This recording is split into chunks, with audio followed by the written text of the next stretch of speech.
ഇപ്പൊ നിലവിൽ മൊത്തത്തിലൊരു പ്രചാരണം നടക്കുന്നത് UDF-ൽ തമ്മിൽ തല്ലാണെന്നാണ്. പുതിയതായിട്ട് ഒരു തല്ലും അവിടെ വന്നിട്ടില്ല. കാലങ്ങളായിട്ട് UDF-ൽ ഇങ്ങനെയൊക്കെ തന്നെയാണ്, പ്രത്യേകിച്ച് കോൺഗ്രസിൽ ഇങ്ങനെ തന്നെയാണ്.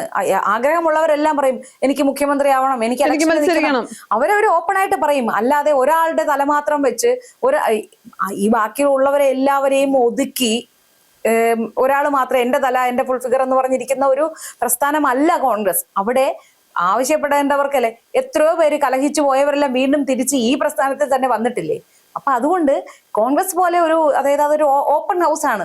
അതുകൊണ്ട് അവിടെ ആർക്കും എന്ത് അഭിപ്രായം വേണോ പറയാം. അതുകൊണ്ട് തന്നെ അവിടെ പലരും അവരുടെ അഭിപ്രായങ്ങൾ പറയാൻ മടിക്കാറില്ല എന്നുള്ളതാണ് പ്രധാന കാര്യം. വേറൊരു കാര്യമുണ്ട്, പറയാൻ ഭയപ്പെടേണ്ട കാര്യമില്ലല്ലോ. ഭയപ്പെടേണ്ട കാര്യമില്ല. പക്ഷെ അതൊരു നല്ല കീഴ്വഴക്കമല്ല എന്നുള്ളതിൽ എനിക്കെതിരെ അഭിപ്രായമില്ല. അതൊരു നല്ല കീഴ്വഴക്കമല്ല. പക്ഷെ ഞാനൊരു കാര്യം ചോദിക്കട്ടെ, ഇതിപ്പോ ഇന്ന് പുതിയതായി ഉണ്ടാവുന്ന കാര്യമല്ലല്ലോ. ഞാൻ മനസ്സിലാക്കി വെച്ച് എല്ലാ തെരഞ്ഞെടുപ്പ് സമയത്തും അതിന്ന് വ്യത്യാസമായിട്ട് അപമാനമായിട്ടുണ്ടായിരുന്നു കഴിഞ്ഞ തദ്ദേശ തെരഞ്ഞെടുപ്പ് മാത്രം. പക്ഷേ ചേച്ചി ആലോചിക്കും, സാധാരണഗതിയിലെ തെരഞ്ഞെടുപ്പുകളെ വെച്ച് നോക്കുമ്പോൾ ഈ തെരഞ്ഞെടുപ്പ് അത്രത്തോളം അലമ്പായില്ല എന്നൊരു അഭിപ്രായമാണ് എനിക്കുള്ളത്. പക്ഷെ ഇവിടെയുള്ള പല മാധ്യമങ്ങളും റിപ്പോർട്ട് ചെയ്യുന്നതനുസരിച്ച് ഇവിടെ കോൺഗ്രസിൽ ഭയങ്കര കച്ചടയാണ്. കാരണം എല്ലാവരും മുഖ്യമന്ത്രി കുപ്പായം അണിഞ്ഞിരിപ്പുണ്ട് എന്നാണ് പറയുന്നത്. കോൺഗ്രസിന്റെ നേതാക്കൾ തന്നെ പറഞ്ഞിട്ടുണ്ട്, മുഖ്യമന്ത്രി ആകുക എന്നുള്ളതല്ല. ഇപ്പം രമേശ് ചെന്നിത്തല VD സതീശനാണെങ്കിലും പറഞ്ഞ അധികാരം പിടിക്കുക. ഇവർ ആദ്യം പറഞ്ഞ പേര് VD സതീശൻ, രമേശ് ചെന്നിത്തല, KC വേണുഗോപാൽ, ഇവർക്ക് 3 പേർക്ക് മുഖ്യമന്ത്രിയാകണം. KC വേണുഗോപാൽ തെരഞ്ഞെടുപ്പിൽ പോലും മത്സരിക്കുന്നില്ല, ചിത്രത്തിലേ ഇല്ലാത്ത ഒരാളാണ്. പിന്നെ ഉള്ളത് VD സതീശനും രമേശ് ചെന്നിത്തലയുമാണ്. കേരളത്തിൽ അധികാരത്തിൽ വന്നതിന് ശേഷം മാത്രമാണല്ലോ മുഖ്യമന്ത്രി ആരാകണം എന്നുള്ള ചോദ്യമുള്ളൂ. അല്ലാതെ ഇപ്പോഴേ ആ വിഷയം ചർച്ച ചെയ്യേണ്ട കാര്യമില്ലല്ലോ. അതിപ്പോ നമ്മള് വെറുതെ ഇങ്ങനെ ഒരു സർവേ പോലെ ആൾക്കാരോട് ചോദിക്കുകയാണ് ആര് മുഖ്യമന്ത്രി ആകണം എന്ന് ജനങ്ങളോട് ചോദിക്കുമ്പോൾ കോൺഗ്രസ് അനുഭാവികളായ ജനങ്ങൾ പലരും പറയുന്നത് എന്താണെന്ന് അറിയാമോ? അത് പാർട്ടി തീരുമാനിക്കുമെന്നാണ്. അതായത് ഈ പ്രവർത്തകർ പോലും പക്ഷം ചേർന്ന് പറയുന്നില്ല. പക്ഷേ ഇപ്പൊ ഇങ്ങനെ ഒരു ആക്റ്റീവായിട്ടുള്ള പ്രവർത്തകരല്ലാത്തവർ, പൊതുജനം, സാധാരണ, അതായത് ഈ പാർട്ടിക്കുള്ളിലെ ഒന്നും ചിന്തിക്കാത്ത സാധാരണ ആൾക്കാർ, ഇപ്പൊ നമ്മൾ ഏത് സിനിമാ നടനെയാണ് ഇഷ്ടം? കുറെ പേര് മമ്മൂട്ടിയെ പറയും, കുറെ പേര് മോഹൻലാലിനെ പറയും, കുറെ പേര് നിവിൻ പോളിയെ പറയും. ഈ പറയുന്നത് പോലെ രമേശ് ചെന്നിത്തലയെ കണ്ട് ഇഷ്ടമുള്ളവർ രമേശ് ചെന്നിത്തല മുഖ്യമന്ത്രി ആവണമെന്ന് ആഗ്രഹിക്കും. അതായത് അദ്ദേഹം 26-ാമത്തെ വയസ്സിൽ മന്ത്രിയായ ഒരാളാണ്. ആ റെക്കോർഡ് ഇതുവരെ ഭേദിക്കപ്പെട്ടിട്ടില്ല. അല്ലേ ചേച്ചി? മറ്റൊരു കാര്യമുണ്ടല്ലോ, പലരും പല അഭിപ്രായങ്ങൾ പറയും. ഇപ്പൊ ഞാൻ രമേശ് ചെന്നിത്തലയും VD സതീശനെയും പറയുന്നു. രണ്ടും 2 തരത്തിലുള്ള വ്യക്തികളാണ്. എനിക്കൊന്ന് VD സതീശൻ എന്ന് പറയുന്നത് കുറച്ചുകൂടി ഷാർപ്പായിട്ട് കാര്യങ്ങൾ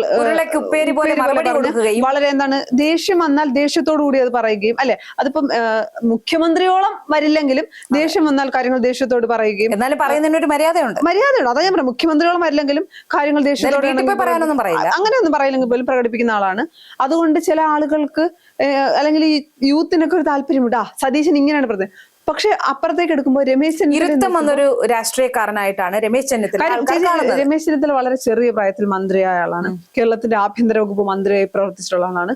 പിന്നെ പാർട്ടിയിലെ പല പല ചുമതലകൾ വഹിച്ചിട്ടുള്ള ആളാണ്. ഇതിനൊക്കെ അപ്പുറം അദ്ദേഹത്തിന് ഞാൻ പലപ്പോഴും ശ്രദ്ധിച്ചിട്ടുണ്ട്, വ്യക്തിപരമായി ഒരാളെയും അധിക്ഷേപിക്കുന്ന തരത്തിലുള്ള പരാമർശങ്ങൾ എന്നാൽ രമേശ് ചെന്നിത്തല വ്യക്തിപരമായി എന്തുമാത്രം നേരിട്ടിട്ടുണ്ടെങ്കിൽ പോലും തിരിച്ചാരെയും വ്യക്തിപരമായി അധിക്ഷേപിക്കില്ല എങ്കിൽ പോലും അദ്ദേഹം കൃത്യമായി ക്രിസ്റ്റൽ ക്ലിയർ ആയിട്ട് പറയേണ്ട കാര്യമില്ല. പല കാര്യങ്ങളും അദ്ദേഹം ഇടപെടുകയും കൃത്യമായ മറുപടികൾ കൊടുക്കുകയും ചെയ്യുന്നൊരു നല്ലൊരു രാഷ്ട്രീയക്കാരൻ തന്നെയാണ് അദ്ദേഹം. ഈ നേരിട്ടുള്ള ഫൈറ്റ് അല്ലെങ്കിൽ പോലും അദ്ദേഹം കൃത്യമായ രീതിയിൽ തന്നെ അതിനെല്ലാം മറുപടി കൊടുക്കും. അപ്പൊ ഈ ആൾക്കാർക്ക് ഈ ഓരോ ആൾക്കാരുടെ ഇഷ്ടം ഓരോ തരത്തിലാണ്. ചിലർക്ക് ഈ ചടുലമായ മറുപടി പറയുന്നത്, അവർ പറയും VD സതീശൻ മുഖ്യമന്ത്രി ആവണമെന്ന്. അതല്ലാതെ ആ ഒരു ഇരുത്തം വന്ന ഒരു രാഷ്ട്രീയക്കാരനെ ഇഷ്ടമുള്ള, അത് പക്വതയുള്ള ആളാണ്, അദ്ദേഹം മുഖ്യമന്ത്രിയായി നന്നായിരിക്കും. ഇത് സ്വാഭാവികമായിട്ട് ആൾക്കാർക്ക്, പൊതുജനത്തിന് തോന്നുന്ന അഭിപ്രായങ്ങളാണ്. ഇപ്പൊ ഒരു മീറ്റിംഗിൽ വന്ന് ഒരു പൊതുപരിപാടിയിൽ കുറെ പേര് രമേശ് ചെന്നിത്തലയുടെ പോസ്റ്റർ തൊപ്പിയൊക്കെ വെച്ച് വരുന്നു, കുറെ പേർ VD സതീശന്റെ തൊപ്പി വെച്ച് വരുന്നു. ഇതിനെയൊക്കെ എടുത്തിട്ട് കോൺഗ്രസിന്റെ അണികൾ തമ്മിൽ തല്ലാണ്, അത് ഗ്രൂപ്പ് പോരിന്റെ കാര്യമാണെന്ന് പറയുന്നത് എത്ര വിഡിത്തമാണെന്ന്. ചേച്ചി, പണ്ടാണെങ്കിൽ കോൺഗ്രസിന് ഗ്രൂപ്പ് പോരുണ്ടായിരുന്നു. AI ഗ്രൂപ്പുകൾ എന്ന് പറയുന്നത് കോൺഗ്രസിൽ ശക്തമായിരുന്നു. A ഗ്രൂപ്പും I ഗ്രൂപ്പും തമ്മിലായിരുന്നു മത്സരം പല സാഹചര്യങ്ങളിലും. എവിടെ A ഗ്രൂപ്പിന് ഈ സീറ്റ് വേണമെന്ന് പറഞ്ഞാൽ അത് കൊടുക്കേണ്ട സ്ഥിതി I ഗ്രൂപ്പിന് വന്നിട്ടുണ്ട്. I ഗ്രൂപ്പിന്റെ സ്ഥാനാർത്ഥി നിർത്തണം എന്ന് പറഞ്ഞാൽ അത് സമ്മതിക്കേണ്ടത് A ഗ്രൂപ്പിന് വന്നിട്ടുണ്ട്. ഇന്ന് കോൺഗ്രസിൽ അങ്ങനെ AU I ഗ്രൂപ്പ് ഉണ്ടോ? ഇല്ല. കോൺഗ്രസ് എല്ലാം ഒരു UDF ഒറ്റക്കെട്ടെന്നാണ് പറയുന്നത്. UDF ഒരാളുടെ കീഴിലെന്നല്ല, UDF ഒറ്റക്കെട്ടെന്നാണ് പറയുന്നത്. ടീം UDF എന്നാണല്ലോ പറയുന്നത്. അതെ, ടീം UDF. അല്ലാതെ ഞാനല്ലാതെ മറ്റാരുമില്ല LDF-ൽ എന്ന രീതിയിൽ ഫ്ലക്സുകൾ വെക്കുന്ന ഒരു രീതിയല്ല UDF. പിന്നെ ഈ മാധ്യമങ്ങളുടെ ഒരു നറേഷനിലെ മറ്റൊരു പ്രശ്നം എന്ന് പറയുന്നത്, ചേച്ചി രാഹുൽ ഗാന്ധിയുടെ ചിത്രം ഉണ്ടായിരുന്നു കഴിഞ്ഞ ദിവസം കോഴിക്കോട്, രമേശ് ചെന്നിത്തലയുടെ ചിത്രം ഉണ്ടായിരുന്നു, VD സതീശന്റെ ചിത്രം ഉണ്ടായിരുന്നു, KC വേണുഗോപാൽ, പലരുടെ ചിത്രം ഉണ്ടായിരുന്നു. പക്ഷെ അവിടെയൊക്കെ ഹൈലൈറ്റ് ചെയ്യപ്പെട്ട ചിത്രം എന്ന് പറഞ്ഞാൽ, അല്ലെങ്കിൽ മാധ്യമങ്ങൾ കുത്തി കുത്തി ചോദിച്ചത് ഏറ്റവും കൂടുതൽ രമേശ് ചെന്നിത്തലയുടെ ചിത്രം, VD സതീശന്റെ ചിത്രമാണ്. അതിലൂടെ അവർ പറയാൻ ഉദ്ദേശിക്കുന്നത് എന്താണ്? ഈ രമേശ് ചെന്നിത്തലയും VD സതീശനും മുഖ്യമന്ത്രിയാകാൻ വേണ്ടി തല്ലുപിടിക്കുകയാണ് എന്നുള്ള ഒരു നറേഷൻ പുറത്തുകൊണ്ടാണ് ശ്രമിച്ചു. ചേച്ചി കണ്ടോന്ന് എനിക്കറിയില്ല, ഏഷ്യാനെറ്റിന്റേതാണെന്ന് തോന്നുന്നു. ഒരു ബൈറ്റിന്റെ അകത്ത് ആ റിപ്പോർട്ടർ ചോദിക്കുന്നുണ്ട്, എന്തുകൊണ്ടാണ് രമേശ് ചെന്നിത്തലയുടെ ചിത്രം? ഞങ്ങൾക്ക് തന്നു, ഞങ്ങൾ പാർട്ടിക്കാരാണ്. അപ്പൊ രമേശ് ചെന്നിത്തല മുഖ്യമന്ത്രി എന്നുള്ള ടൈം അവിടെ പറഞ്ഞില്ല, രമേശ് ചെന്നിത്തലയുടെ കാര്യം ഇങ്ങനെ ചെയ്യുന്നു, മുഖ്യമന്ത്രി ആകുമെന്ന് ആ ഒരു തരത്തിലേക്ക് ചോദ്യം പോയപ്പോ ആള് പറഞ്ഞതെന്ന് വെച്ചാൽ ഞങ്ങളൊക്കെ പാർട്ടി പ്രവർത്തകരാണ്, എല്ലാവരും നേതാക്കളാണ്.